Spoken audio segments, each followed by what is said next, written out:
So, a couple of years ago, I met Patrick Laughlin. Both of our firms had made Inc. 5000 status. Patrick did a presentation for a small group of us about AI. It really took this thing from theory all the way down to the ground. So, I wanted to ask Patrick to talk with us a little bit about AI today. Patrick, can we start with your story about how you became this expert in AI? Can you tell us a little bit about yourself? Yeah, absolutely. I think I've always been fairly tech savvy. Originally, I run a recruiting firm. We place people across the United States in manufacturing facilities.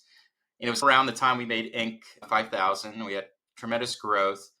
I had heard about ChatGPT, which I think a lot of people had at that point. It kind of exploded onto the scene.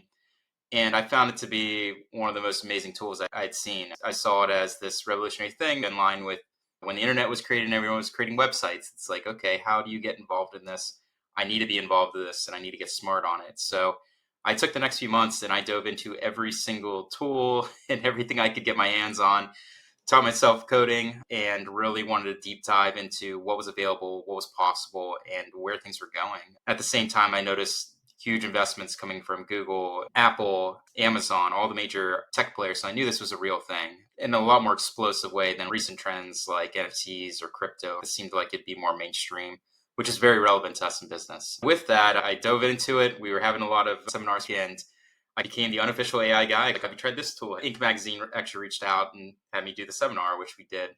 I spun off a lot of people reaching out to me to help with consulting and implementing AI business practices into their businesses. I think everyone uses ChatGPT or Claude or Gemini as their personal assistants, especially business owners, sales associates, or people who work around a computer and phone a lot.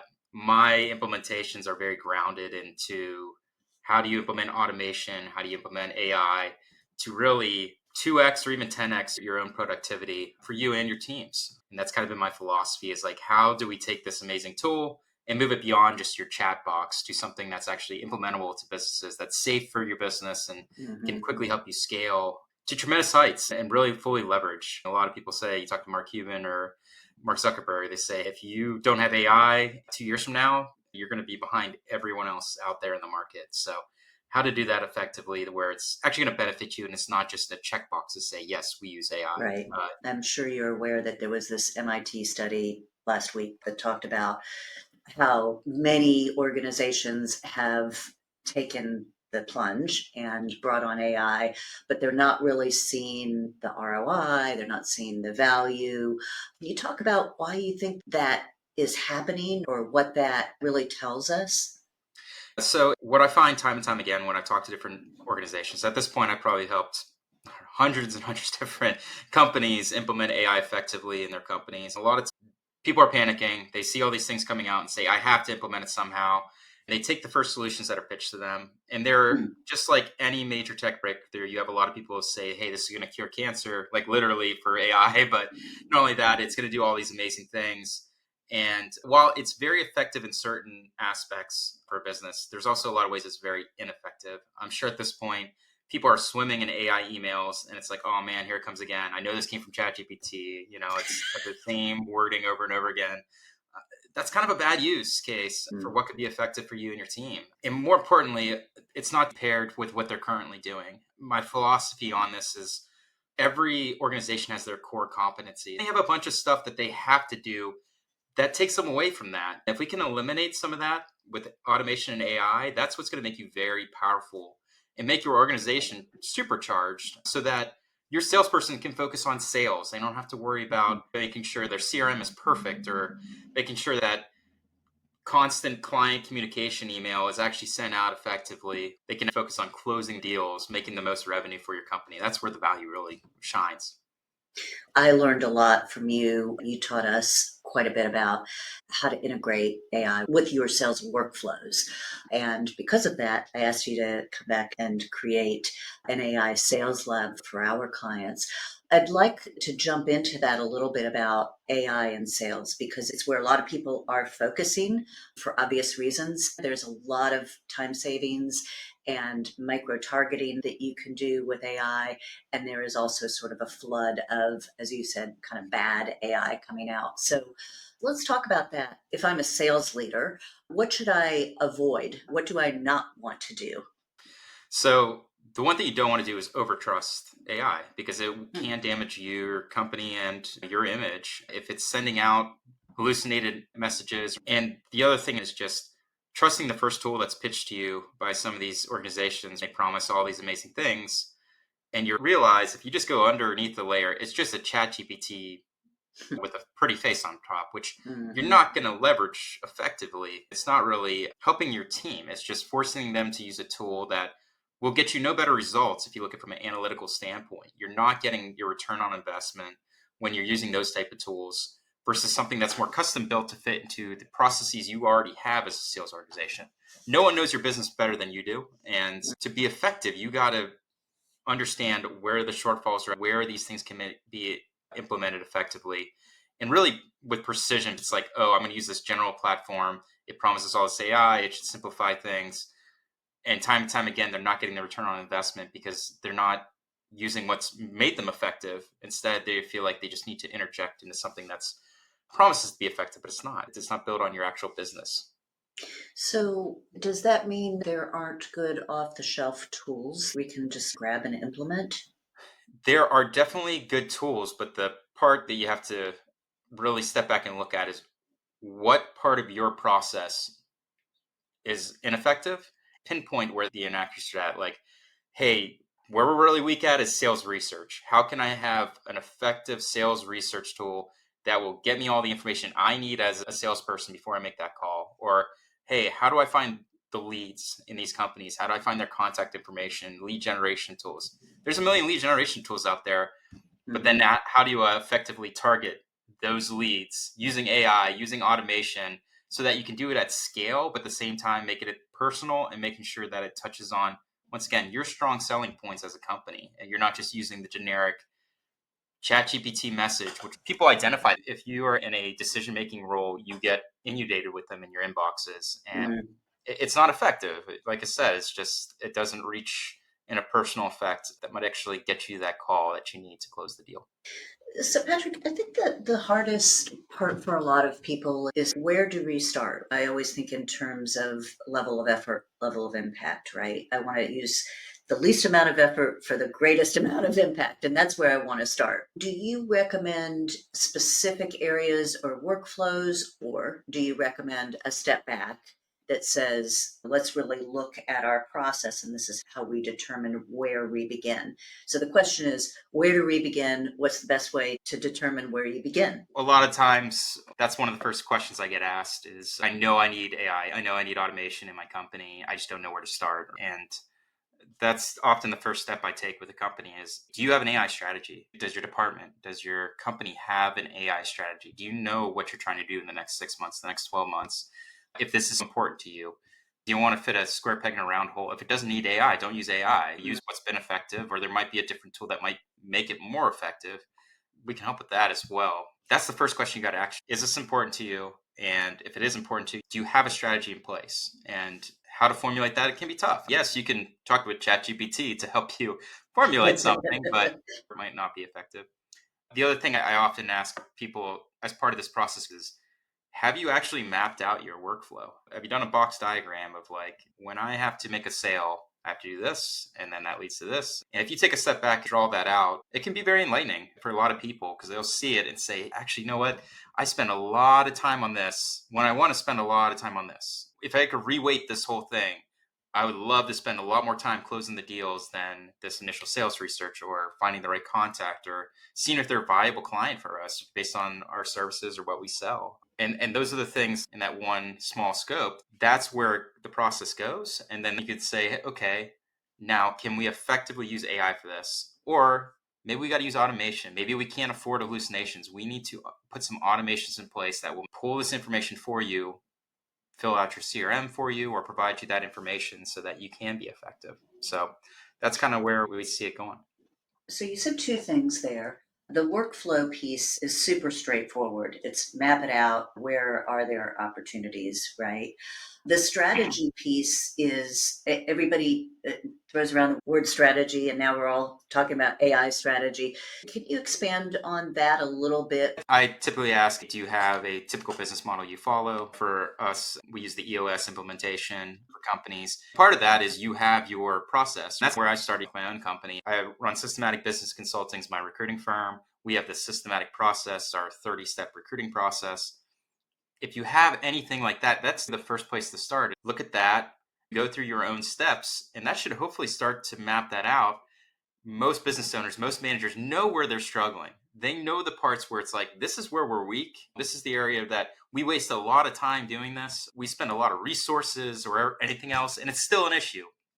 And those are the ones that's like, man, how can I alleviate this headache? How can I potentially streamline some things to be more effective?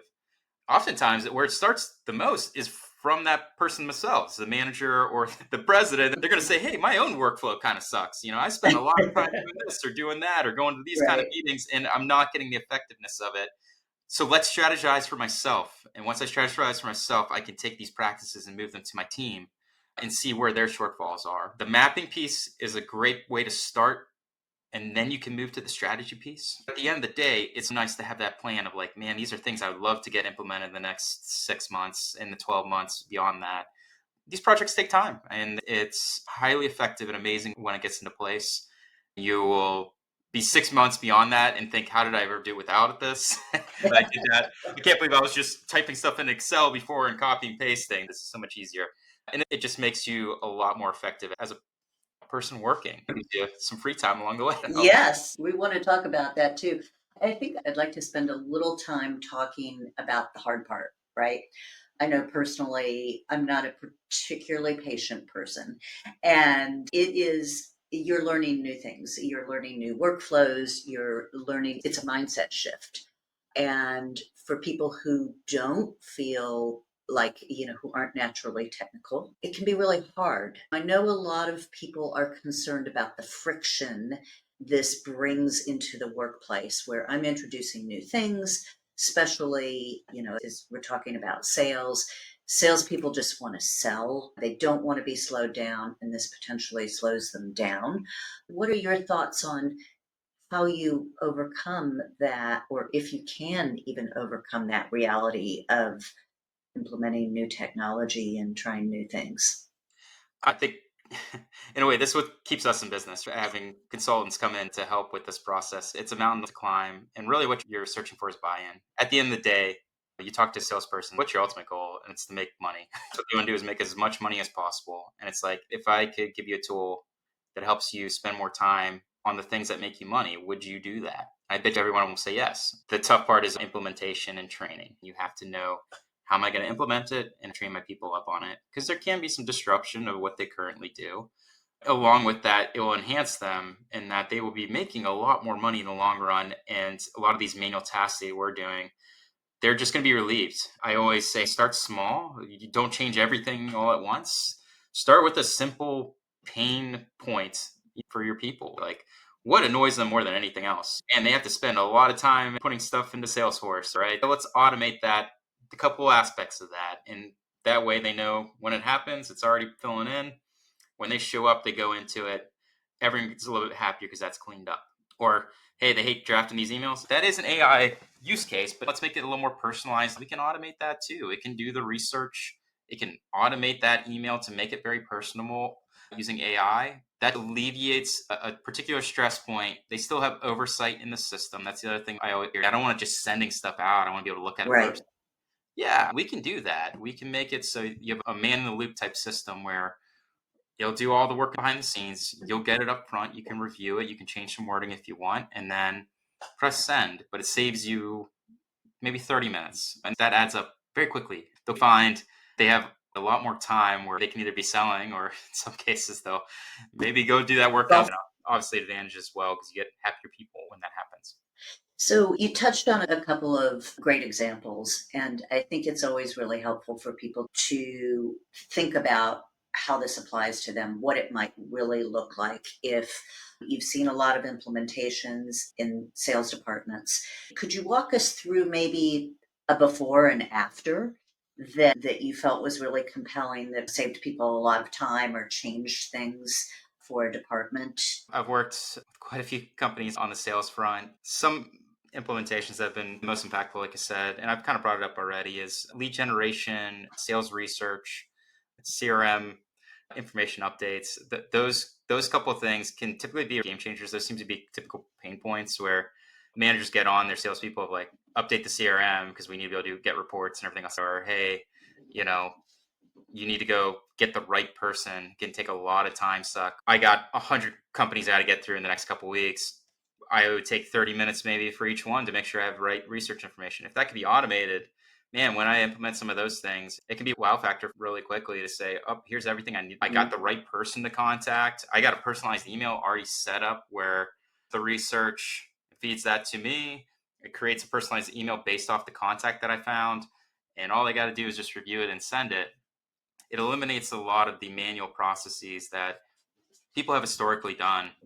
It doesn't affect your outward appearance. If you're sending an email that does look bad, you can catch it. And for those sales teams, it's always eye-opening where I talk to the managers later and they say, my team's so much happier. They are so much more effective. They're making more money because they can get more stuff set up quickly. Before they make that phone call, they have the sales research. They can speak more personally to these companies on what they're trying to sell and how it'd be effective for them based off their platform or service. One of the things that you showed me, Patrick, that I thought was pretty cool was there's so much hyper personalization that's available now. I can see sales signals based on what people have posted on LinkedIn.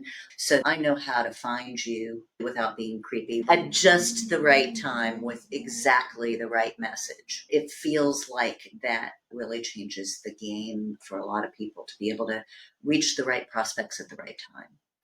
Yeah, that's the beauty of where I've had success and why people reach out is that combination of automation and AI. You're using AI to find the data for you. They can scrape LinkedIn for the most recent news articles about that company. They can look at the recent posts from the key employees that you're trying to target. You might see buying signals like, oh, they're expanding. I need to get in there because I can be very effective in helping them on their expansion process. And when that happens, AI does that piece. The automation piece then sets up to make sure that it's in the right sequence. Get that email sent to you that's pre-written or the sales data that you need to make that phone call or even LinkedIn message. And you're connecting with the right people all the way down. It can be supported with AIs and automations that will help you close the deal and make more revenue for your company.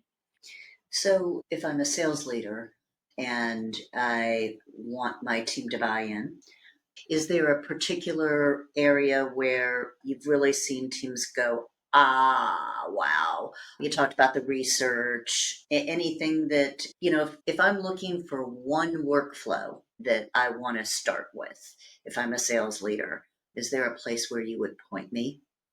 I shared one with you that a lot of people said using stuff like Clay and things where you can quickly generate a ton of leads and Hmm. not only get the leads, but enrich the data of those leads. That can be a definite aha moment. And the fact that you can implement AI into that to do some of these workflows. A lot of times where I share tools like that, people are like, oh my gosh, I didn't know this existed. It can be a bit complex to set up on your own. Once again, that's what keeps us in business. But there's tons of Hmm. tutorials out there. You can do your own research to figure out how to implement it. And there's costs associated with that as well. But those are the things that I've implemented successfully. It's immediately like, oh my gosh, this is a game changer for what they're trying to do, just because they can hyper target. And that's really where I think things are going with this AI. Because it's so low barrier entry, you do get flooded with a lot of crap. The people that are going to break through are the ones that can hyper personalize their message and they're actually targeting the right people. You're offering services to people that want those services because they're in a position to buy. And it's not just getting blasted again of, hey, my AI can improve your SEO. It's like, that doesn't really affect me. I rather know, you know, this is the Hmm. issue I'm handling right now. And I'm getting targeted by people that actually can assist with that. That's key and crucial for me. So, Patrick, one of the things that we have traditionally worked with mostly large organizations and our clients in large organizations, I mean, it is a big lumbering thing to implement some of this. One of the things that struck me for being a boutique firm was how quickly we could move as a smaller firm. I'm interested in your take on whether there might be more value for maybe mid-sized firms versus large firms, at least immediately, to implement some of this. Any thoughts on that? I think that goes beyond just the AI and automation and implementation. That's Hmm. business at large, right? The great thing is the smaller you are, it's like a boat. The more easily you can turn left and right. If you're a big ship, it's going to take you a while to make that turn. Even with these larger firms that can acquire a lot of businesses, they can't necessarily implement the processes and operations, those unique factors. So, yes, if you're small to mid-size, you are the best ones to implement this because you can start to integrate it more into your company and raise the value of your company, saying this is the unique identifier that we have that sets us apart from the other organizations that are behind the eight ball, which there's a lot. I mean, like I said, there's a lot of people trying to implement it very poorly and they get no additional value versus if you have something that you can lean on, register on, put in best practices, you can get those differentiators that will one raise the overall value of your company. But when you do eventually go to investors or anything else to potentially sell, they're going to take a look at that and say, oh my gosh, they have this, which I would love to implement in other companies. They see to potentially implement that at a larger scale as well. So you're right. Mid-size, the small size are fantastic for this. If you are a larger organization, you do look at, hey, maybe we do just start with the sales team, and that can be implemented effectively. And then you can look at where to expand it beyond that. Once you get to enterprise level, I mean, you're talking about hundreds of thousands of people. It's like that's a lot of Yep. training, that's a lot of tools, that's a lot of costs, and you got to figure out what will actually make the most impact for your business. Sure. So let's say I'm a mid-sized organization and I've got a sales team of 75, 50, 75 folks.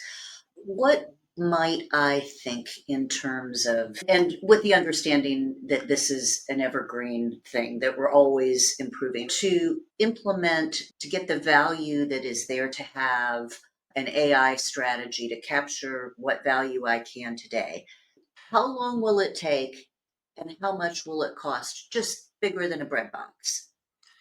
As with anything, there's so many variables involved with it. I will tell you this from experience is that depending on scale, if you're looking for massive change, there are agencies out there that will cost millions, a half million dollars for implementation, which is crazy for most mid-market firms. They're not going to be able to afford that. Mm.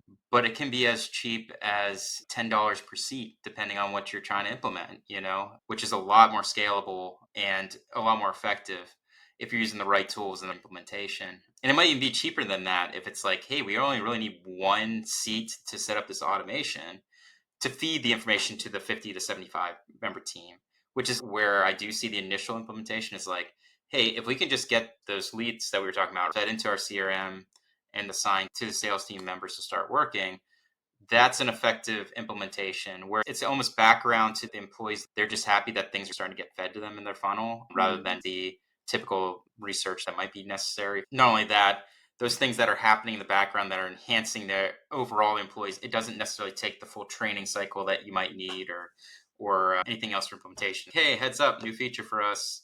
It's fed right to you. All you got to do is just press go. So those are the things that can empower those kind of things to start out with.